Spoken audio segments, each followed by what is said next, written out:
Hi guys, and welcome back to another episode of Create with No Limits podcast. Jeez, I am great. I am happy. I am blessed. I hope you're saying that with me. Say it one more time. I am great. I am happy and I am blessed. Let's go. Come on. Right. So today we've got episode number 4. I cannot believe it. It's just been an amazing journey so far. Just been able to film these videos and record these podcasts, and it's just been absolutely amazing.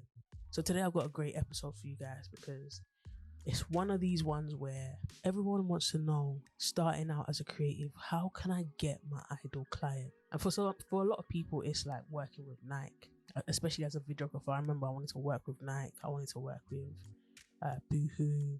I wanted to work with House of CB. There was a few people that I saw and a few brands that I really loved their stuff, and I just wanted to create for them. I didn't know how to go about doing that. So today I'm going to help you to, first of all, find out who your dream client is, to really break it down, and then how you can end up potentially working for your dream client. So you're probably currently now working with people who are not your dream client.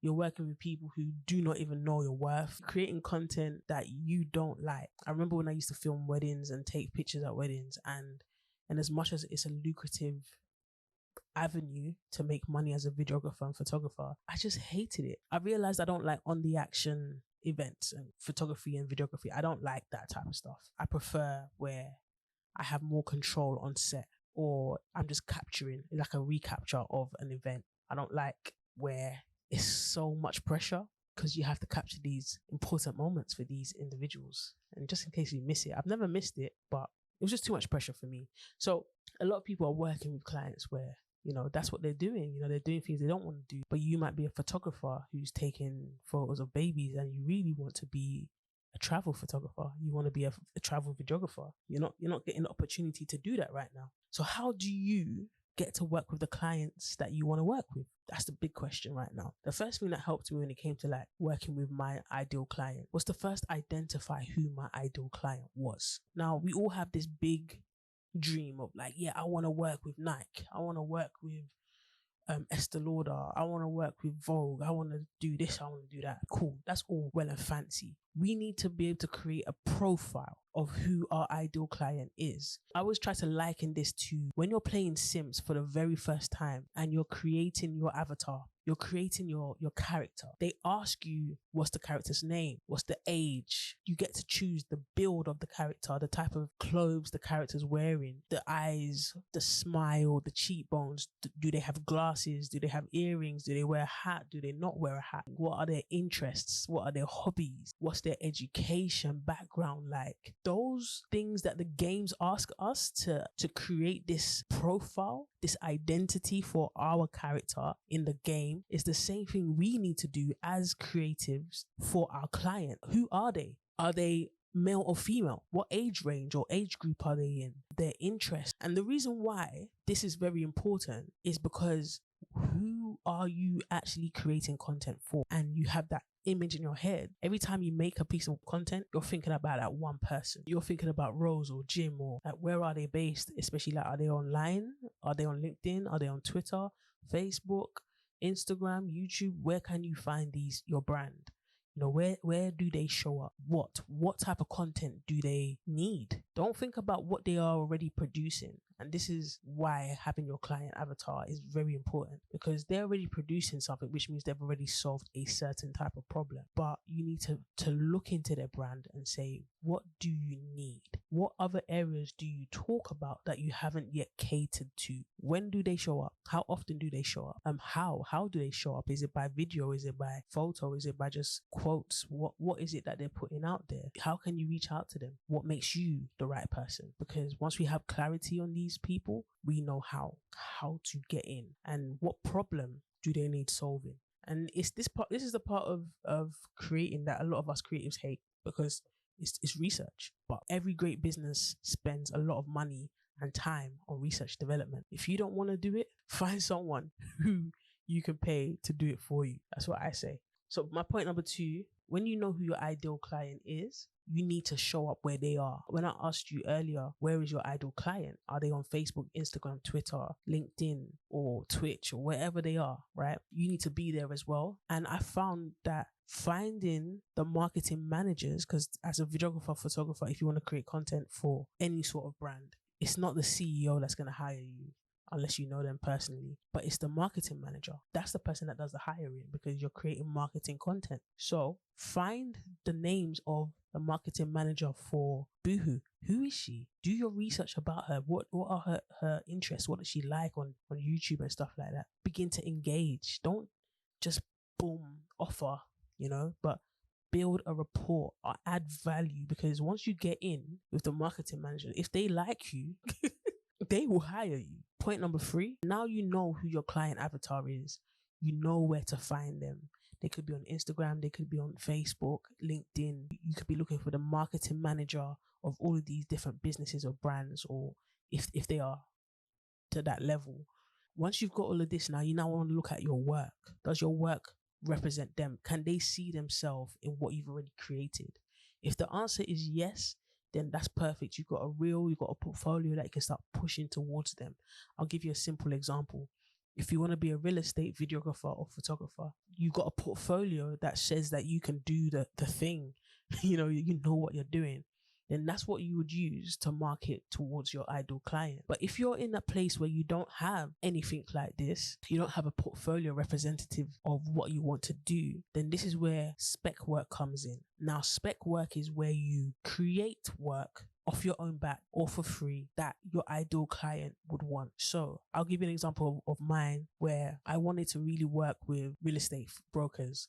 I wanted to get into like filming properties, and I didn't have access to any homes or anything like that. So what I did was, one of my mentors, he's a real estate videographer. He actually gave us footage of the real estate tour that he had done for us to play around with and edit. So what I did was I took that footage and I started playing around with the edit. I started editing it and I used that as my portfolio to become a real estate video editor. Now then I reached out to one of my clients who I've been working with now for the past 3.5 years now. I pitched that to him and I said, I will film and edit your videos. He was like, he doesn't need a video editor, a videographer right now, but he does need an editor. Do I have anything to show? So I showed what I'd done with my mentor's work and he loved it. He said, yeah, beautiful. Let's try this out. We tried out the editing work, and from there I was able to put him on a retainer where every month he was paying me a rate to edit 4 videos for him per month. So yes, I didn't have real estate experience, but I was able to take that raw footage and make it into something and make it my work in that point, because it was my edit, to use that to pitch to a potential client, which actually ended up getting me the job. So yes, I still wasn't where I wanted to be, but I was one step closer. After working with him for a year, I realized, oh, wait, hold on. He's a broker. He knows other brokers. He doesn't need a video person right now, but he might know someone else that does. So I asked him to reach out to his network to see if anyone else needs something like this. And he did. And there were people that needed stuff, but they couldn't pay me at the time. But I said, that's fine, because I've never done real estate videography in my life. So this would be an opportunity for me. So I worked with the person for about 4 months, just creating content for them, getting better, improving. That kind of built my confidence. And I now use that work as my reel to pitch to brokers and development companies that would now hire me and pay me what I'm worth. So yes, I didn't start off with what they needed initially, but I found other ways to get into that same industry and work with my ideal clientele. What I could have done as well is I could have rented out an Airbnb and filmed that Airbnb, and that would have been a piece of work for me to have on my portfolio. If you want to get into a certain sector of the industry, like fashion, beauty, or whatever, look around you. Who does makeup right now? Who has a fashion line that you can even DM them and say, I really love your products and I would love to make a video for you. Some people might say no. Then if they don't, just buy the product that you want to make content with and create the work yourself, and then that's it. Boom, you have something on your portfolio. I would suggest making between 3 to 4 different pieces of spec work around the clientele that you want to work with, and then running with that. And trust me, like when I wanted to do fashion as well, I got a friend of mine who's an influencer to collaborate with some other brands. for us to make a Valentine's Day fashion shoot. We did that, and now I have that type of content out there if I ever want to do fashion again. So it's all about just using what's around you and who's around you before the people who you want to work with see you, if you don't actually have the content already. So I hope that helps. So the first thing, let's recap quickly, is to actually get clear on who your ideal client is. Get clear on who your ideal client is. Who are they? Where are they? What do they need? What do they like? Where do they show up? Right? What's the problem that needs solving, and how can you solve that problem? Okay. And the second tip is to go to where your ideal clients are. If your clients are on Facebook, go onto Facebook and reach out to them. If they're on LinkedIn, be on LinkedIn and reach out to them. If they're on Twitter, be on Twitter, reach out to them, connect with them, actually build a rapport and add value to them.